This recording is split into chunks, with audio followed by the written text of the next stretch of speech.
আসসালামু আলাইকুম। আকলিমাস ব্লগ থেকে আমি আকলিমা সবাইকে আমন্ত্রণ জানাচ্ছি সম্পূর্ণ ভিডিওটি দেখার। হাজির হয়ে গেলাম কাঁকরোল পাতা দিয়ে মজাদার স্বাদের একটা ভর্তার রেসিপি নিয়ে।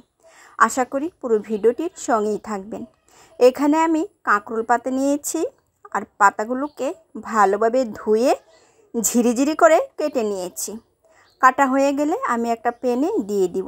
আমি পাতাগুলোকে একটা প্যানে দিয়ে দিচ্ছি। দিয়ে এর মধ্যে আমি দিয়ে দিব স্বাদ মতো লবণ। লবণ দেওয়া হয়ে গেলে আমি ভালোভাবে সিদ্ধ করে নেব। আমি এখানে পাতাগুলোকে ভালোভাবে সিদ্ধ করে নিচ্ছি।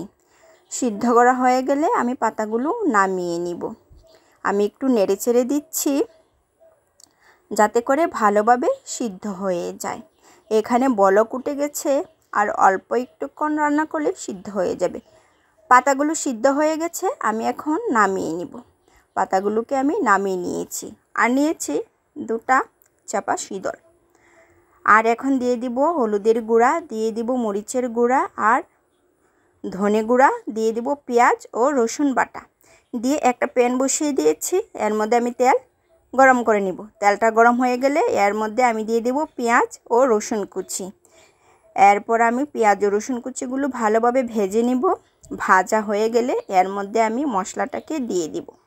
এরপর মশলাটাকে আমি খুব ভালোভাবে কষিয়ে নিব যাতে করে সবটা মশলা ভালোভাবে সিদ্ধ হয়ে যায়।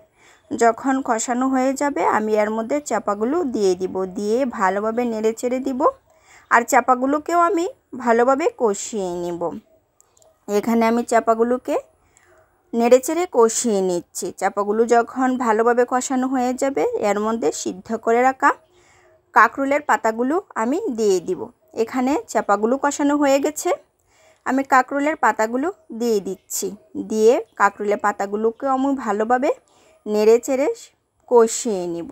এরপর আমি এখানে দিয়ে দিব কাঁচা লঙ্কা। আর এখানে বাড়তি কোনো পানি দিব না, অল্প আঁচে আমি এটা রান্না করব যাতে করে ভর্তাটা খুব ভালোভাবে ভাজা হয় আর তেলটা উপরের দিকে উঠে আসে। যখন তেলটা উপরের দিকে উঠে আসবে তখন আমি ভর্তাটাকে নামিয়ে নিব।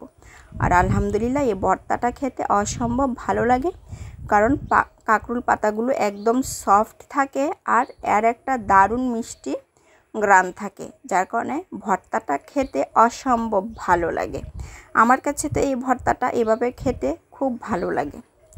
আর মাঝে মধ্যেই আমি এভাবে এই ভর্তাটা করে থাকি। গরম ভাতের সাথে এই ভর্তার স্বাদের কোনো জুড়ি নেই। আলহামদুলিল্লাহ এখানে ভর্তাটা হয়ে গেছে। ভর্তাটা দেখতে যেমন সুন্দর লাগছে আর খেতেও খুব মজা হয়েছে। আল্লাহ হাফেজ।